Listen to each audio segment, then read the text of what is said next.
Good morning, everybody, or at least it's morning when I'm filming this. This is going to be my September wrap-up. September was wrapping up quite literally. It was getting to the end of it, and I felt like I hadn't read anything, and then I actually started going back and looking at what I had read in the month of September in preparation for my wrap-up, and I realized that I actually covered 7 works, 1 novella and 6 novels. Now, granted, all of them were pretty short novels. I didn't read anything, I think, over like 300 pages. They were all pretty short, but still, 7 books is a pretty good number for me.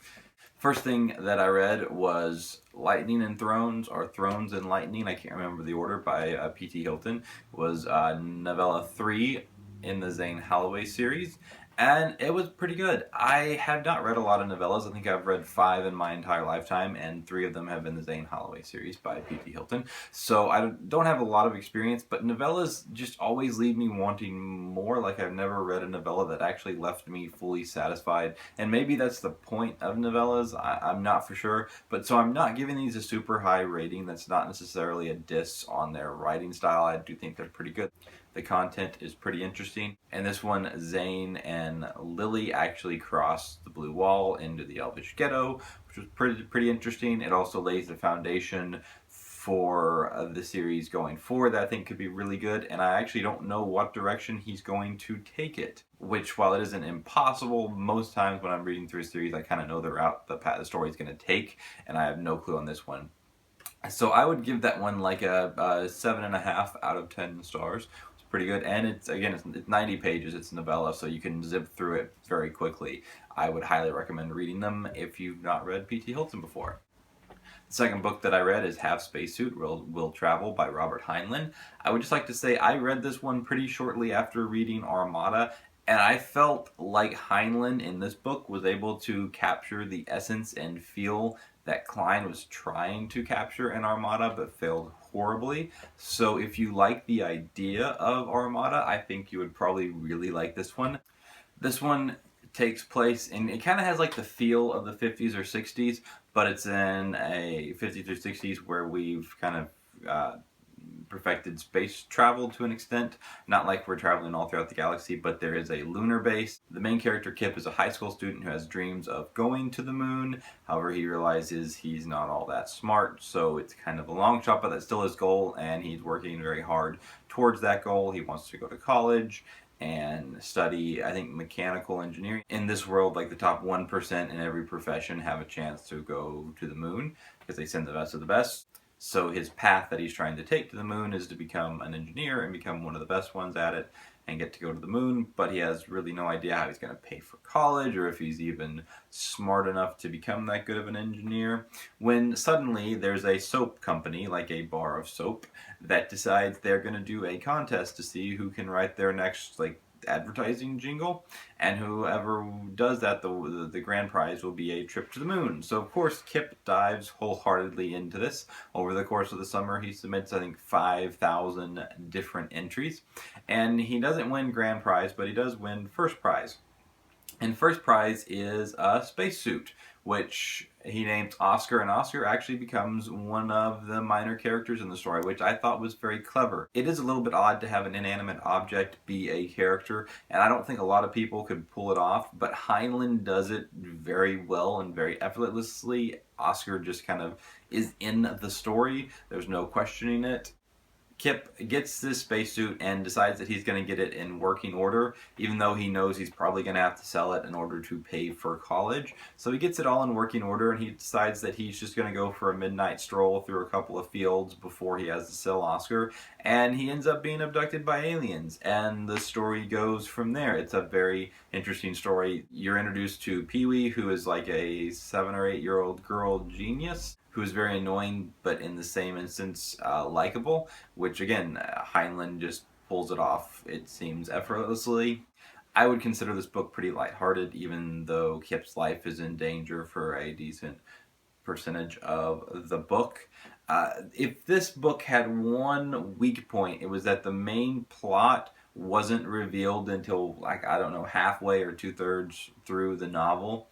Now, this was still very enjoyable. It was very well written. The characters were very distinct and likable. Heinlein was able to take characters that were only in the story for just a small portion and make them very dynamic and just had them stand out and fulfill their role very well. You cared for characters that Heinlein did spend a lot of time investing in. It worked pretty well. I would give this one an 8 out of 10 stars. If you've not read any of Robert Heinlein's work, you really should. This is the second book I read from him, the first one being Starship Troopers, and I can't wait to read more. Then I read Star Wars Aftermath by Chuck Wendig. I say I read it, I actually listened to it on audiobook. This book is the first book in the new canon that actually takes place between episode 6 and episode 7 in the movies. And I kind of have some mixed emotions on this. And part of the reason for this is because throughout the book, it seemed like Wendig was just skipping vital pieces of information. There seemed to be a lot of holes in the stories. However, about 2/3 of the way through the audiobook, I noticed I was listening through it on Scribd, and I noticed that Scribd was like jumping chapters. So I feel like I can't give a solid review on this book just because I don't know how much of it I actually listened to. It wasn't the best book. I know this book is not rated very highly on Goodreads right now. It is a little bit newer, but still, overall, I liked it. Wendig definitely had a huge task before him trying to bridge 30 years in the Star Wars universe in the span. It is going to be a trilogy, but this is, I'm pretty sure, is the only book that's going to be published before December 18th. So... but overall, it was pretty good. It takes place like several months after the Battle of Endor, and the Empire is falling into absolute pieces. So there's this one admiral, Admiral Ray Sloan, who was in New Dawn, who I have not read. It's the only new canon book I haven't read yet. But she devises this meeting between several of the remaining Empire bigwigs to try and form a coalition to stop the Empire from falling apart. And at the same time, a ragtag group of misfits, a couple of rebels, a bounty hunter, and a former Imperial loyalty officer gone rogue, I guess, decide that they need to capture, kill, or stop this meeting. It was pretty good. I enjoyed the parts that I read. Like I said, I'm not going to give it a rating, not because I'm being obstinate, because I don't know how much of it I actually listened to, but I did enjoy the parts of it that I did listen to. Then I read Twilight of Empire, Book 1, War at the Edge of the World. This is by Ian James Ross. I did get this book on a giveaway from Goodreads, and I just want to take a minute to point something out. I am really hoping you can see that, but doesn't James Ian Ross, the author, look like that agent from The Bourne Identity at the end of the movie when Matt Damon blows up the propane tank and confronts him in the field?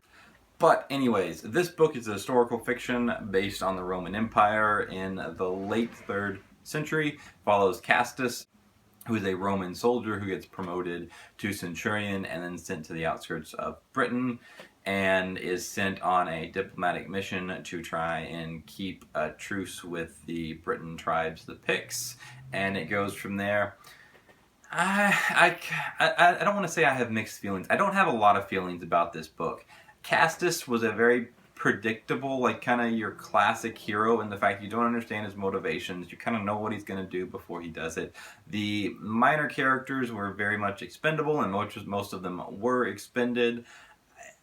I wouldn't really recommend this book unless you're a fan of Roman historical fiction. Like I said, it wasn't awful. The writing was pretty good, but it just, I don't know. I would definitely not buy the second book in the series. If I was given it, I would probably read it because I am interested to see how he's going to take the series, because it's kind of unclear on this book. But yeah, it was free, and it really is a gorgeous copy, and it wasn't disappointing. It just wasn't that great, at least in my opinion. Then I read The Fault in Our Stars by John Green. This is a YA contemporary, and it is the first YA contemporary. I'm trying to think. I don't want to put my foot in my mouth. I am almost 100% sure this is the first YA contemporary I have ever read. I actually filmed a series of videos kind of detailing my thoughts as I was reading through the book.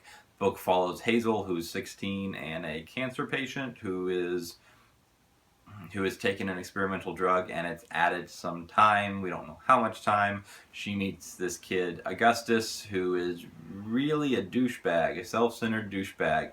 But we love him because the story is told from Hazel's perspective, and she's in love with him. This book, I would give like a 6.5 stars. I didn't hate it. I didn't love it. The writing style was actually pretty good. I almost want to read another of John Green's just to see if the content being a little bit different would change my opinion on it. Like I said, I will get the video of kind of me detailing my thoughts on this book edited and up pretty soon. Then I read The Hobbit by J.R.R. Tolkien. This is my first time to read The Hobbit. I've only read one other J.R.R. Tolkien book, and it's not Lord of the Rings. It was actually Children of Hurin. This book was only 270 pages, which begs the question, I know it's been asked a lot of times by a lot of people smarter than me, but how the hell can you turn a 270-page book into three-hour movies? And yeah, I lost a lot of respect for those movies. I knew they weren't the greatest going into this book, but yeah, the book was a lot better. Hell of a lot better. If you've not read it before, you really should. It's only 270 pages. It's pretty light and fluffy. I was kind of surprised it wasn't a little bit darker. I do hope to read Lord of the Rings because I haven't, and I'm a fantasy fan, and in my opinion, they're kind of like the pinnacle of fantasy, the bedrock of fantasy, you could say. But yeah, I would give this one like an 8 out of 10 stars. It did seem a little bit too fairy tale-ish for me, and the fact that there was always a way out, even if it didn't make a whole lot of sense. But I guess that's kind of the point.